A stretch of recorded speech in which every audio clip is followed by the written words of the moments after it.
A grandmother in Miami was stopped at airport security and ended up detained over something most travelers don't even realize can be a problem. She wasn't aggressive. She wasn't breaking into restricted areas. She was carrying an everyday travel item. The fine alone came out to $1,200. And here's what should worry you. There's a very real chance you've got the same kind of item in your bag right now. Over the past several months, airport security rules have quietly shifted, not announced in big headlines, not clearly explained at booking, just updated internally and enforced at checkpoints. So something that might have only been confiscated last year can now trigger secondary screening, formal reports, or involvement from airport police, depending on the situation. That's why today we're counting down 10 everyday travel items that can get you fined, detained, or seriously delayed at airport security in 2026. But listen carefully, this is where it gets unsettling. Item number 3 on this list is something many travel experts still recommend packing, and in the past year, it's become illegal or restricted in 14 countries. And the final item is so common that airport security seizes over 10,000 of them every single week, mostly from people who genuinely forgot they had it. Some of these items can lead to long-term travel restrictions. Others can flag your profile for extra screening every time you fly. Stay until the end, because missing just one of these rules can turn a normal trip into a nightmare. Item 10. Smart luggage with non-removable batteries. Let's start with a trap that catches tech-savvy travelers every single day. Smart luggage sounds like the future of travel. Built-in charging ports, GPS tracking, digital locks. It feels safer, smarter, more convenient. But here's the problem most people don't discover until they're already at the checkpoint. If a smart suitcase has a lithium battery that cannot be easily removed, it can be flagged by airport security. In many cases, that bag won't be allowed to fly at all. And this catches people off guard because the issue isn't whether the bag is powered on or off, it's the battery itself. Lithium batteries have been linked to cargo hold fire incidents in the past. Even a single battery malfunction at altitude is considered a serious aviation risk. Because of that history, airlines and regulators treat permanently installed batteries far more aggressively than removable ones. Here's the part travelers almost never expect.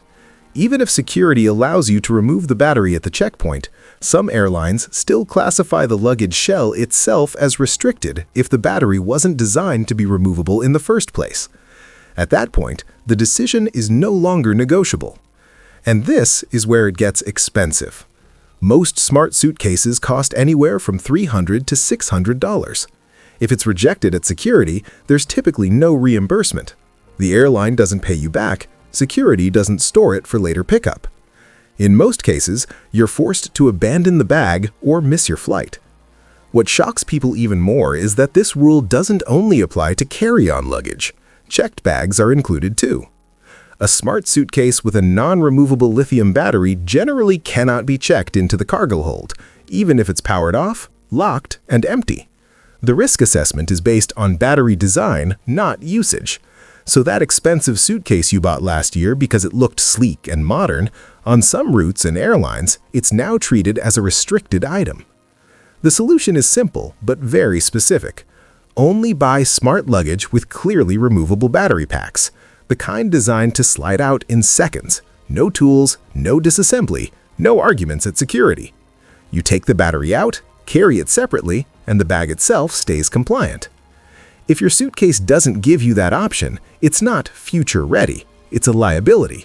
And if you think that rule feels like a technical gotcha, wait until you hear how many travelers get caught by the next one. Item 9. Liquid vape cartridges over the limit. Let's clear something up first. Vaping itself isn't illegal. Traveling with vape devices also isn't automatically a problem. The issue is the liquid. TSA's standard 3.4-ounce, 100-milliliter liquid rule applies to vape juice just like it does to shampoo or lotion. And this is where people slip up. Most travelers never measure their cartridges or refillable tanks. That sleek refillable pod? Many of them hold 5 ounces or more, which quietly puts them over the limit. And unlike shampoo, vape products can trigger a more serious response. Why? because they often contain nicotine, which is regulated differently depending on the state or country you're in. In several U.S. airports, especially where local laws are stricter, travelers have been detained while authorities determine whether the liquid violates state regulations. In some cases, local prosecutors have treated large quantities or improperly declared vape liquid as regulated substances, which escalates the situation far beyond simple confiscation, particularly when flights cross state lines. Now here's where it really blindsides people. This doesn't stop at U.S. borders. Internationally, vaping laws vary wildly. Some countries ban vaping outright, regardless of quantity or intent. Thailand, Singapore, and parts of the Middle East treat possession very seriously. Even transiting passengers, people who never technically enter the country, can be questioned or detained if prohibited items are found during security screening. There have been documented cases of travelers held for extended periods while authorities sorted out vape-related violations, even when the cartridges were purchased legally elsewhere. The safe approach? Before flying, check the laws for every country you'll touch, including layovers.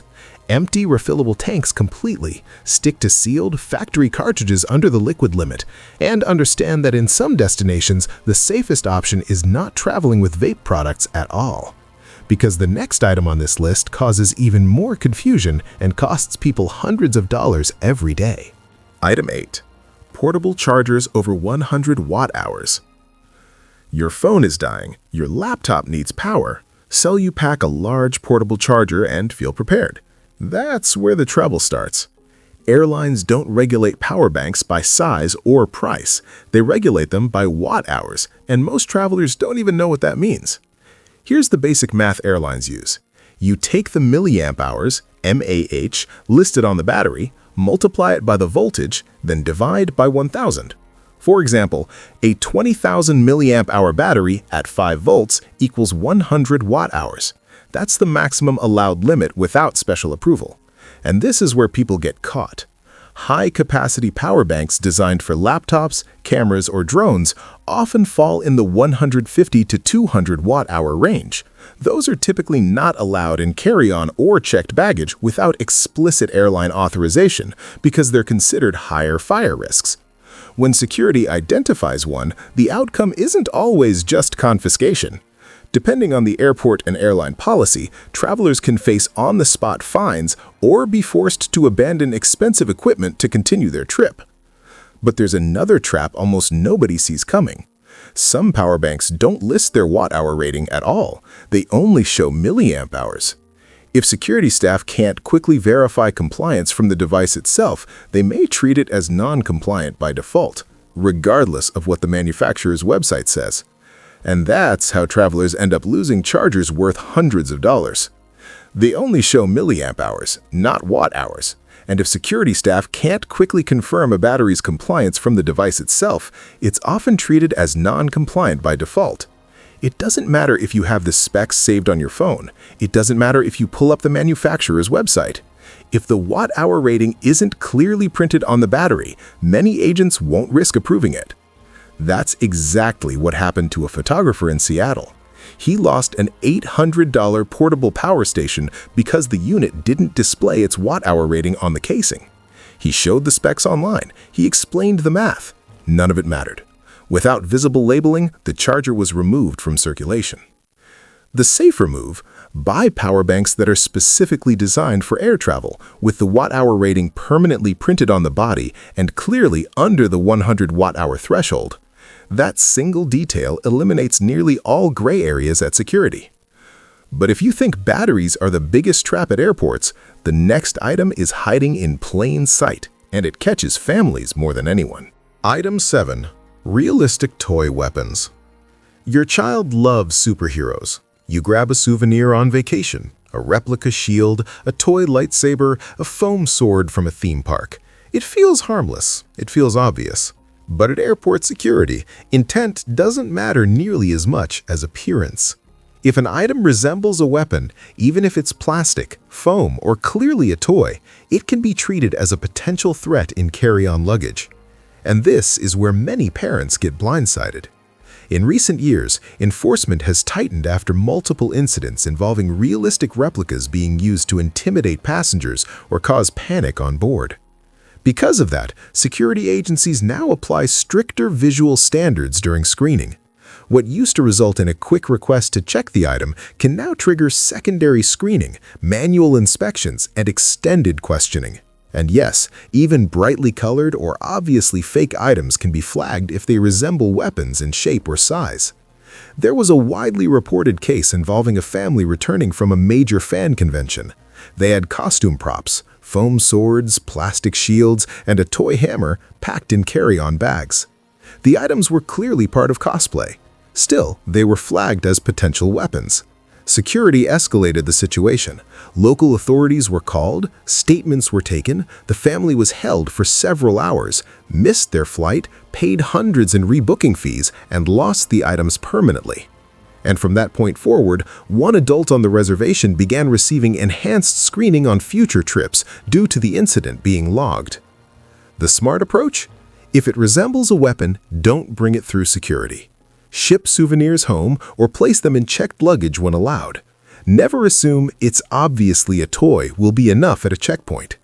And the next item on this list confuses travelers more than almost anything else, because even security staff don't always interpret it the same way. Item 6. Spreadable foods and certain liquids. You're bringing food from home, saving money, eating healthier, doing everything right. So what could go wrong? A lot. Airport liquid rules don't just apply to drinks, they apply to anything gel-like, spreadable, or pourable, and the definitions are broader than most people expect. Peanut butter? Treated as a liquid. Hummus? Liquid. Salsa? Definitely a liquid. But it doesn't stop there. Security has confiscated yogurt, pudding, cream cheese, and even homemade jam, all because they spread. One traveler lost several jars of jam made by her grandmother, worth over $40, because the reasoning was simple. If it spreads, it falls under liquid restrictions. And yes, according to official guidance, butter is also considered a liquid for screening purposes. What drives travelers crazy is the inconsistency. Solid chocolate usually passes. Chocolate spread does not. Now add international travel into the mix and the rules become even stricter. Many countries enforce agricultural and biosecurity laws that go far beyond airport liquid limits. Fruit is restricted in Australia. Meat products are prohibited in New Zealand. Certain dairy items are limited across parts of the EU. One traveler arriving from Italy was fined heavily for carrying cured meat in his bag, even though it was vacuum sealed. Agricultural authorities treat food products as biological materials, and even a small amount of contaminated meat can pose a disease risk to local ecosystems. The safest strategy? Research food and agricultural restrictions for every destination, not just security rules. Keep spreads under 3.4 ounces, pack them properly, and assume any homemade or unpackaged food could be flagged. Because the next item on this list catches people completely off guard, and the consequences can escalate fast. Item 5. Self-defense items, including pepper spray. You're traveling alone, you're safety conscious, so you drop a small can of pepper spray into your purse or backpack without thinking twice. That's where problems begin. In the US, pepper spray is not allowed in carry-on luggage, including keychain-sized versions. Even when it's legal to own where you live, bringing it through airport security can trigger confiscation, fines, or escalation, depending on how it's discovered and local enforcement policies. Most cases end with a fine, but in more serious situations, especially if the item appears concealed, modified, or undeclared, authorities can pursue federal charges related to aviation security violations. That's why this item is taken far more seriously than people expect. And pepper spray isn't the only issue. Some self-defense tools look harmless at first glance. Tactical pens, for example. They write like normal pens but are designed for striking. Kubotons, those small keychain sticks marketed for personal safety, also fall into this category. If a security officer determines an item is designed or marketed as a weapon, it can trigger detention and questioning. And here's the uncomfortable reality. Enforcement can be subjective. One agent may confiscate and move on. Another may escalate the situation based on policy interpretation. Same item, different outcome. Now, international travel makes this far more serious. In many countries, pepper spray is classified as a prohibited weapon, not a consumer safety item. In places like the UAE, possession can lead to arrest, extended detention, heavy legal costs, and long-term travel bans, even if the spray was forgotten in a bag and never used. There have been multiple cases where travelers spent weeks dealing with foreign legal systems over small keychain sprays they didn't realize were illegal at their destination. The safest option? Do not travel with self-defense sprays or weapon-designed items. If personal safety is a concern, research local legal alternatives at your destination and always double-check bags for forgotten keychain items before leaving home, because the next item is something millions of people pack without a second thought. Item 4. Torch lighters and strike-anywhere matches. You smoke. You packed a lighter. Seems simple, until it isn't. Standard disposable lighters are generally permitted one per passenger, carried on your person or in your carry-on. That's where many travelers stop reading the rules. Torch lighters are different. Torch or jet lighters produce a powerful blue flame used for cigars, camping, or culinary tasks. They burn hotter, are wind-resistant, and are classified as higher fire risks. Because of that, they're prohibited in both carry-on and checked baggage, and most people don't realize they're holding a torch lighter until security points it out.